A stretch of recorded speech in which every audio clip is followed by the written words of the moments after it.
प्राचीन भारत के हृदय में स्थित हरी भरी पहाड़ियों और शांत परिदृश्यों के बीच नालंदा विश्वविद्यालय स्थित था।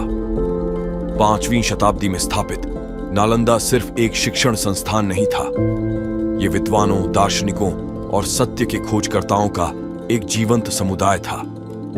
इसके विशाल परिसर में भव्य पुस्तकालय, व्याख्यान कक्ष और मठ थे जो इसके निवासियों की जीवंत चर्चाओं से गूंजते थे। नालंदा अपनी समावेशी शिक्षा पद्धति के लिए प्रसिद्ध था। विभिन्न धर्मों और जातियों के विद्वानों का स्वागत किया जाता था।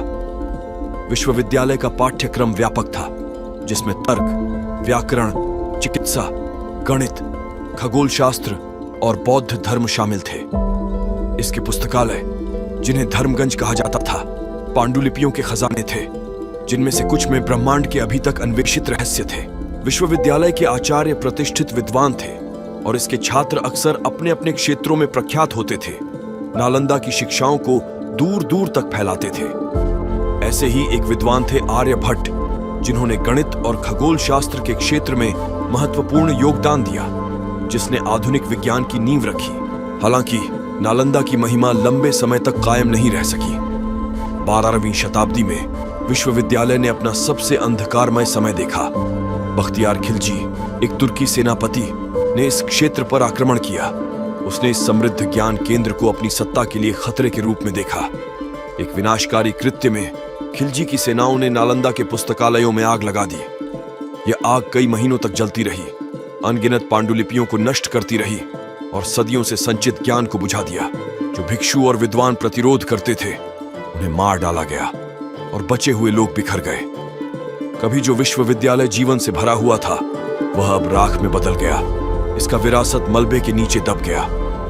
नालंदा के खंडहर मानव उपलब्धियों की नाजुकता और असहिष्णुता और अज्ञानता के विनाशकारी परिणामों की एक भयानक यादगार बन गए। सदियां बीत गईं और नालंदा के उत्थान और पतन की कहानी एक मार्मिक कथा बन गई। 19वीं शताब्दी में पुरातत्वविदों द्वारा खोजे गए इसके खंडहर ऐतिहासिक सम्मान का स्थल बन गए। तीर्थयात्री और विद्वान इसे श्रद्धांजलि देने और खोए हुए संस्थान के अमूल्य सबक पर विचार करने के लिए आते थे। नालंदा की कहानी एक शक्तिशाली नैतिकता को दर्शाती है। ज्ञान एक ऐसा प्रकाश स्तंभ है जो मानवता को प्रगति और प्रबोधन की ओर ले जाता है। हालांकि यह भी नाजुक है, जो अज्ञानता और घृणा की ताकतों के प्रति संवेदनशील है।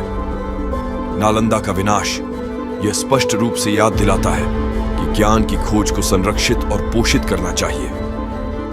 केवल विभिन्न दृष्टिकोणों की समझ और सम्मान के माध्यम से समाज ज्ञान की अमूल्य विरासत की रक्षा कर सकता है और इसे आने वाली पीढ़ियों के लिए सुरक्षित कर सकता है।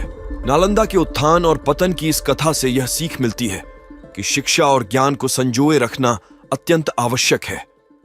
असहिष्णुता और अज्ञानता के अंधकार में केवल ज्ञान का दीपक ही हमें सही दिशा दिखा सकता है। यही इस कथा का संदेश है कि ज्ञान की रक्षा और उसका सम्मान करना हम सबका कर्तव्य है।